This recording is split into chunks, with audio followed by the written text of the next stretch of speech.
Hi everyone, this is Sandra. Welcome back to my channel. Today we are going to be discussing my 4 favorite dot grid notebooks, and we're going to start with the Leuchtturm. This is the Leuchtturm 1917, the A5 size. Next, we will talk about this Indigo Paper Blanks dot grid notebook. It is bigger than the A5 size, so just for comparison's sake, you can see the difference there. The third one we'll talk about is the Scribbles That Matter, again A5, and the last one will be the Archer and Olive. So without further ado, let's get into this video. So the first one is the Leuchtturm 1917.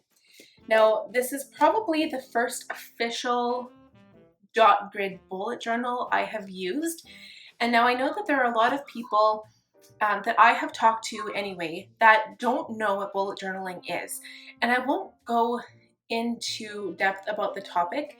This is kind of for you to start.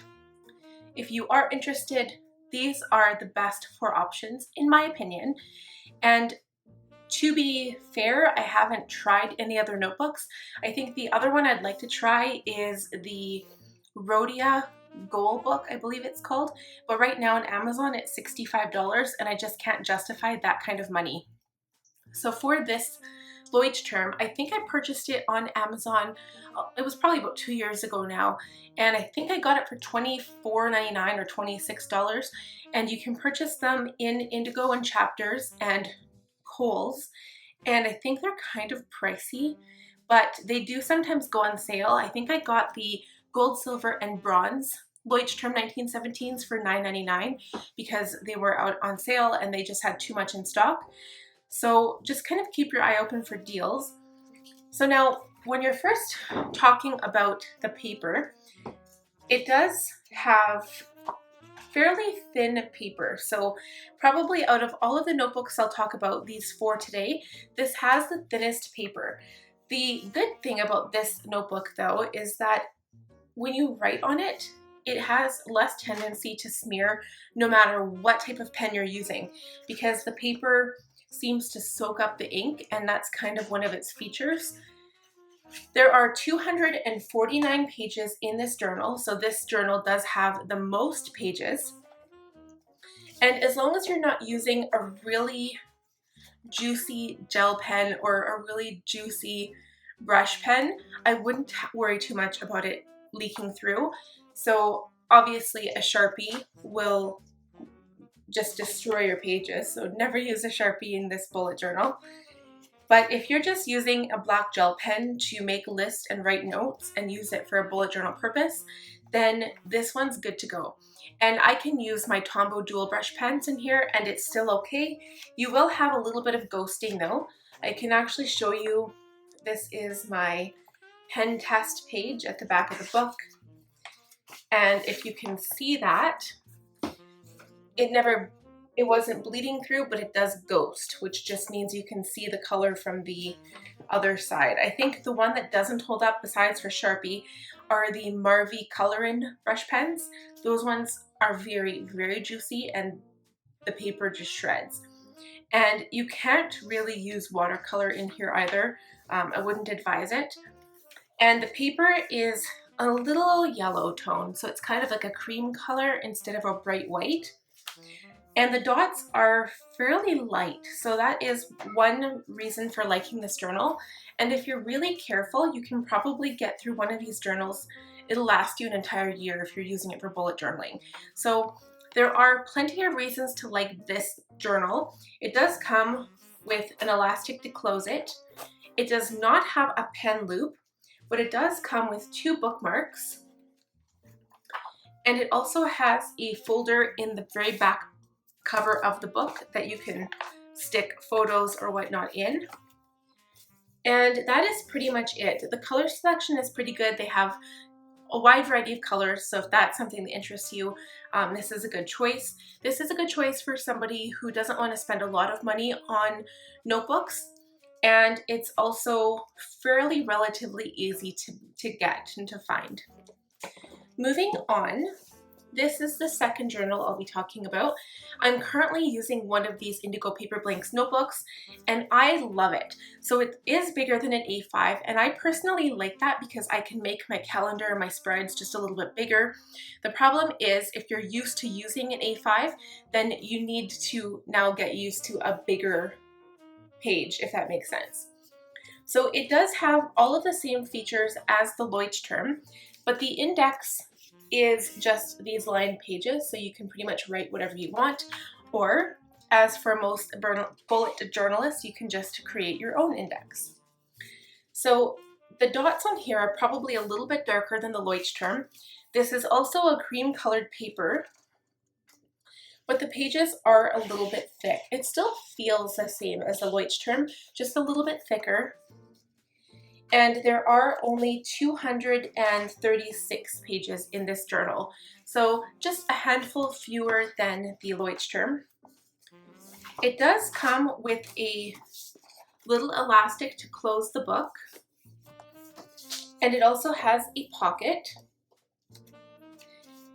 And one of the things that it does come with that's extra that I haven't seen anywhere else is this little stencil with a little ruler on the edge. So this is kind of neat, but you can also find these on Amazon for really cheap. And you know what? I really enjoy this journal, but if you are one of those people like me who likes to take their journal with you whenever you're out, it's a little big and it's a little bulky, so you may have trouble putting it in your purse. So that is kind of a negative. I hate to say it because I love this journal. And as far as I know, there's only 2 covers. So there's this one and then the current one that I'm using, which you guys will have seen in my latest bullet journal video, which I will link for you. But so far I'm loving this, and it's actually only gonna last me 4 months because I've added a lot of different spreads. So the third journal I would like to share with you is the Scribbles That Matter.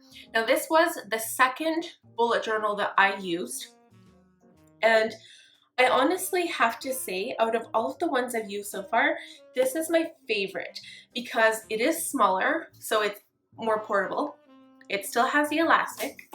This one does have a pen loop, which I kind of like because I can just stick my pen in there and not worry about trying to find my pen in my purse.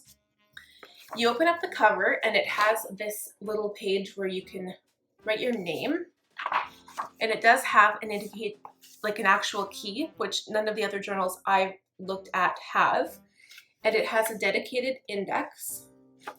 And if you choose to still do your own index, that is okay. Some people do choose to do that. It does give you 3 pages though, and the dots on this actually look a little bit darker than the first 2, but for some reason I don't really notice it. And this journal has 201 pages, but this paper is even thicker than the Indigo Paper Blank notebook. And it doesn't have that quality where it feels like the ink won't smudge, but I don't know, this is one of my favorite journals so far, and it held up pretty well in my first experience. So it does have 2 bookmarks. The back of the book does have a pocket to hold treasures or photos or whatever you need.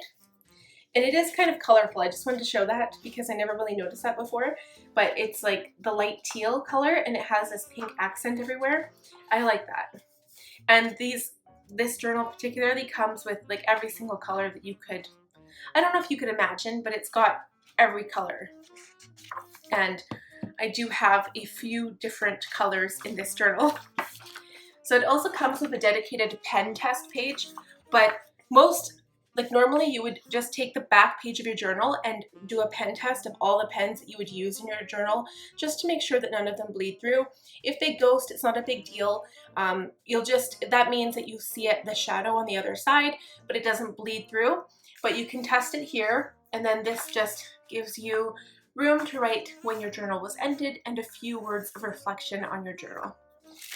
Yes, and I'd have to say, even before I review the final and 4th journal that I have here of my favorites, this is probably my favorite, just because it fits the general purpose of a bullet journaler. This journal, the only place I've seen it so far is on Amazon. I haven't found it in any stores, so it might be a little bit more difficult to get. And the last journal, of course, is my Archer and Olive. So this is the purple one with a little flower, and it is a fiber, like a fabric cover, but it does come with a pen loop, which is nice. It has the elastic closure. It does have 2 bookmarks. They are the same color. It has a spot to write your name. But the one thing that I can say, I do know this journal has 160 pages, but because the paper is so thick, that is why the less pages it has, because the paper is so thick. But the reason why I chose to purchase this journal, because I am interested in using watercolor in my next journal. So if you haven't already seen that in one of my previous videos, I am planning on using this as my next bullet journal come September. And I want to use watercolor and even my water-based brush pens. If you add water over top, you can kind of get a watercolor effect. So I'm very excited to try that out because this paper it'll hold up to Sharpies even. So one thing I've noticed is that the pages are not numbered. So if you are creating an index, which this one again does not have, you would need to create your own index and number the pages as you go. And it does have a spot in the back for a pocket right here. And this journal, I know currently that one of my favorite people on YouTube with bullet journaling and lettering, her name is Cindy Guntart-Baldo. She uses this journal, and also Amanda Rach Lee uses this journal. And you know, I think they say pretty good things about them. So I'm very excited to start this journal. But for anyone who's just kind of getting into bullet journaling and you have any